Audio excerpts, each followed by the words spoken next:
दोस्तों, क्या आपने कभी सोचा है कि कोई व्यक्ति किसी दूसरे का अपमान क्यों करता है? वैसे तो हम भी बिना कारण बहुतों का अपमान करते हैं। हमारा अपना अपमान भी बहुत बार होता है। संसार का सारा व्यवहार एक दूसरे का अपमान करने पर टिका है।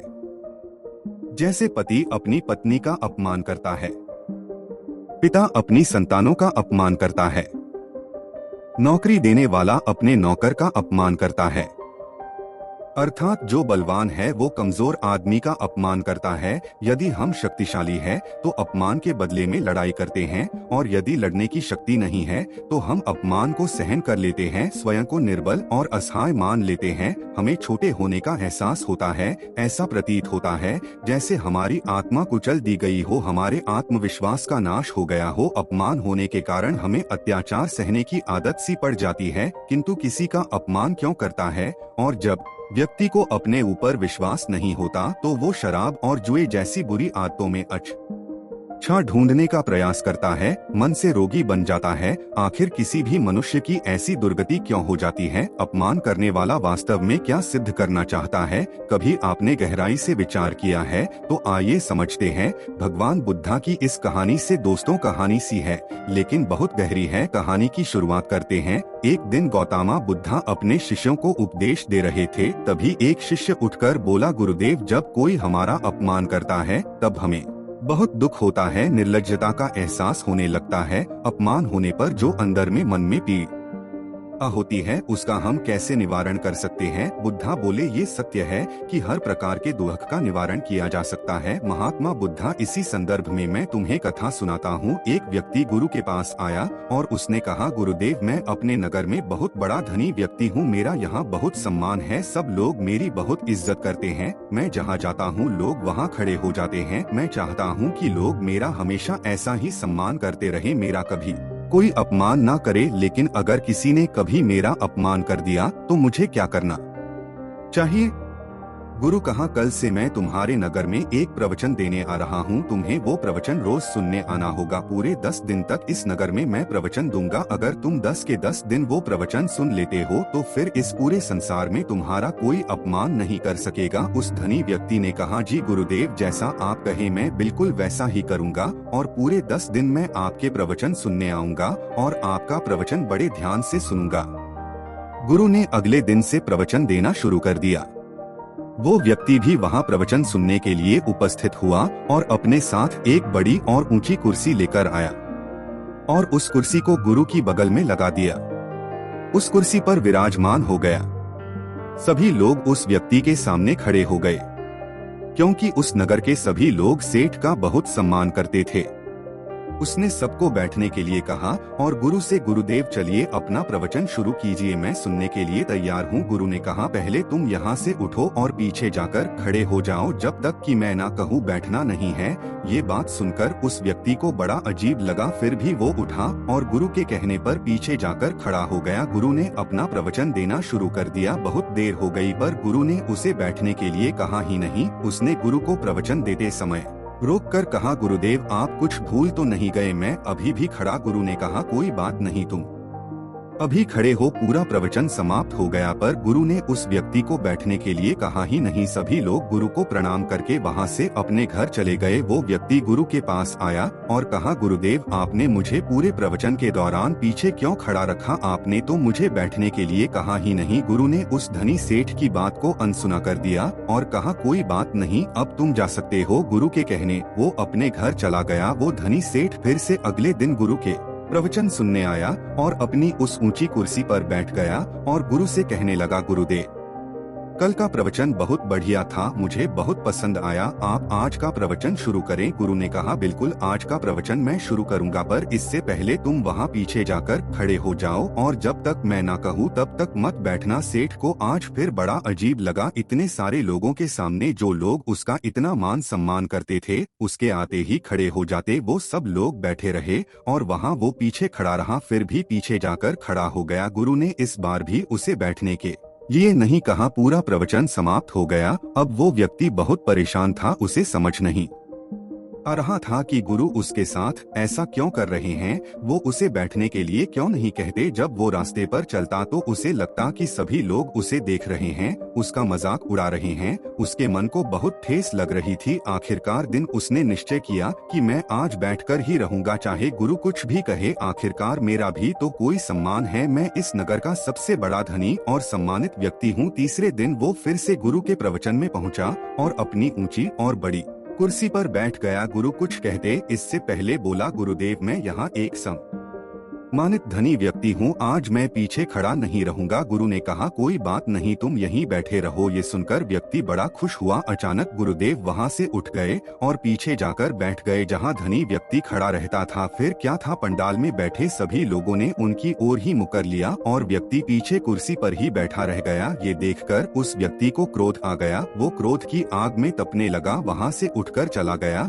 और गुरु से बदला लेने के बारे में सोचने लगा। उसने तरकीब सोची, वो दूसरे गुरु को उस नगर में लेकर आया और उस नगर गुरु के बारे में प्रचार करवाया और ये भी कहा कि जो भी इस गुरु के प्रवचन सुनने आएगा उसे एक सोने का सिक्का मिलेगा। उस दूसरे गुरु के प्रवचन शुरू हो गए।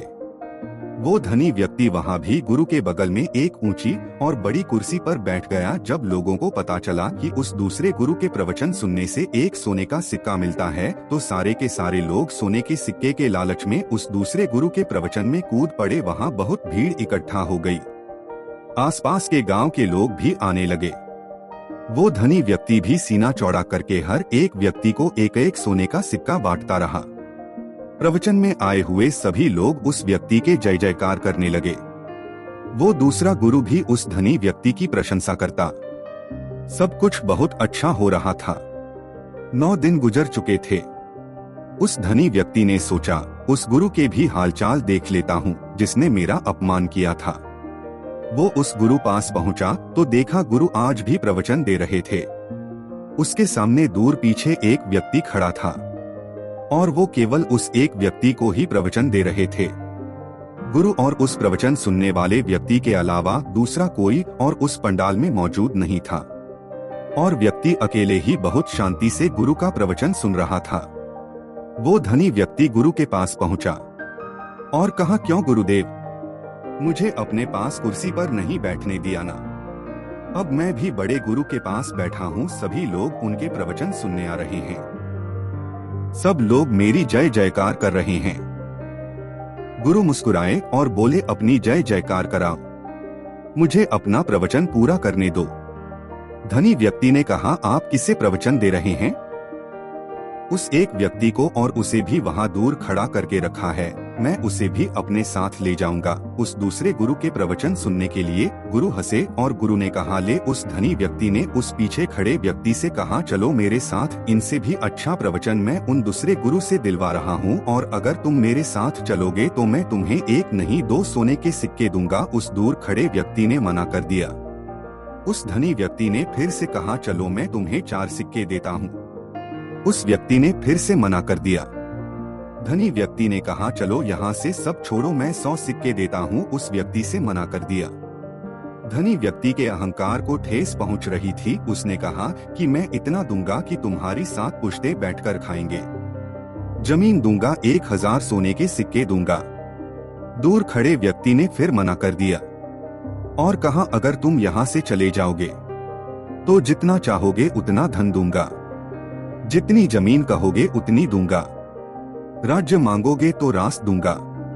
ये बात सुनकर उस व्यक्ति की समझ में नहीं आया कि सामने ये हुआ व्यक्ति कौन है। उसने गुरु से पूछा, गुरुदेव ये कौन है? गुरु ने कहा, ये इस देश के राजा है। उस धनी व्यक्ति ने पास जाकर ध्यान से देखा और राजा को पहचान लिया। वो सीधा राजा के चरणों में गिर गया और कहा, महाराज मुझे माफ करें, मैंने आपको पहचाना नहीं। तब गुरु ने कहा, क्या राजा के चरणों में गिरने से तुम्हारे अहंकार को ठेस नहीं पहुंचती? क्या तुम्हारा मान नहीं घटता? उस धनी व्यक्ति ने कुछ नहीं कहा। तब गुरु ने कहा, सुनो, जब तुम आए थे उसी दिन ये राजा भी मेरे पास आए थे। इनके यहाँ आने का कारण भी वही था जो तुम्हारा था। जो मैंने तुमसे कहा था वही इनसे भी कहा था, पर ये अभी तक वहीं खड़े हैं जहां मैंने इन्हें खड़ा किया था। और तुम वहां खड़े हो जहां तुम खड़ा नहीं होना चाहते थे। तुम्हें तो अपने प्रश्न का उत्तर चाहिए था और तुम किस खेल में लग गए। धनी व्यक्ति हाथ जोड़े चुपचाप गुरु की बातें सुन रहा था। राजा ने धनी व्यक्ति से कहा, मित्र, मैंने इन 9 दिनों में ये सीखा कि हमारा अपमान नहीं होता, हमारे पद का, हमारी प्रतिष्ठा का अपमान होता है। जब हम अपने आप को किसी बाहरी वस्तु से जोड़ लेते हैं तब हमारा अपमान होता है। मैं राजा हूं तो तुम्हें मेरे चरणों में गिरने पर कोई आपत्ति नहीं। अगर कोई गरीब व्यक्ति होता तो चरणों में तुम गिर ना सकोगे, और अगर गिर गए तो तुम्हारा पद, तुम्हारी प्रतिष्ठा तुम्हें अपमान का एहसास कराएगी। हमेशा अपने स्वाभिमान और अधिकार की रक्षा करो, अपने अहंकार की नहीं। जहां मौका मिले अपने अहंकार को टूट जाने दो। मैं यहाँ 9 दिनों से खड़ा हूँ और मेरा अहंकार तहस-नहस हो गया। मैं एक साधारण व्यक्ति बन गया हूँ जो एक राजा भी है। इससे पहले मैं एक राजा था जो एक व्यक्ति था। इसी अहंकार के कारण मुझे कुछ छोटी छोटी बातों में अपना अपमान नजर आता था, जो आज नहीं है। ये सुनकर धनी व्यक्ति गुरु के चरणों में गिर गया और उसने गुरु से माफी मांगी। महात्मा बुद्ध अपने बच्चों से बोले कि वास्तव में हम किसी का अपमान नहीं करते, उसकी निर्मलता सिद्ध करने के लिए, ये बताने के लिए कि हम शक्तिशाली हैं। अपमान करने वाला हकीकत में अपनी शक्ति से संदेह करता है, उसे अपनी शक्ति भरोसा नहीं होता। दूसरों को चुनौती देकर वो अपनी शक्ति पर विश्वास प्राप्त करने की कोशिश करता है। क्या ये सच नहीं है? जब हम किसी का अपमान करते हैं तो वास्तव में इतना ही प्रकट करते हैं कि हमें अपने मन पर भरोसा नहीं। हमें ये सांसारिक अविरत संघर्ष प्रतीत होता है, कभी ना रुकने वाली एक जंग से दिखाई देती है। हम अपने निकट आने वाले सभी को शत्रु मानते हैं, फिर वो पतिया ही क्यों ना हो। हमें निरंतर लगता है कि हमें अपनी शक्ति सिद्ध करनी होगी, अन्यथा हमारा शोषण होगा, हम किसी के बन जाएंगे। किंतु क्या हमने कभी विचार किया है कि दूसरों को अपना दुश्मन मानने के बदले उसे अपना मित्र मान ले, हमारी सहायता करने वाले सहयोगी मान ले, अर्थात दूसरे व्यक्ति को प्रेम करें, एक दूसरे को मित्रता के भाव से देखें, तो उसका अपमान करना आवश्यक ही नहीं होगा। किंतु प्रेम करने के लिए व्यक्ति खुद पर आत्मविश्वास होना बहुत जरूरी है। जिस व्यक्ति को अपनी शक्ति पर विश्वास नहीं होता वो प्रेम कर ही नहीं सकता, अर्थात जिसका हृदय आत्मविश्वास से भरा है, ना वो किसी का अपमान करता है, ना अपमान को स्वीकार करता है। क्या ये सत्य नहीं है? इस कथन पर विचार अवश्य करना चाहिए। तो दोस्तों, कैसी लगी आपको हमारी कहानी? हमें कमेंट करके जरूर बताएं, और हाँ, वीडियो को लाइक करके अपने दोस्तों, सभी परिवारजनों के साथ शेयर जरूर करें। और ऐसी कहानियाँ रोजाना सुनने के लिए हमारे channel the Buddha Sagar show subscribe करके बेल नोटिफिकेशन ऑन करके ऑल पर सेट कर ले, ताकि आप तक हमारी हर नई कहानी बिना किसी रुकावट के पहुंचती रहे। कहानी पूरी सुनने के लिए आप सभी का बहुत बहुत धन्यवाद, आभार, प्रणाम, नमस्कार।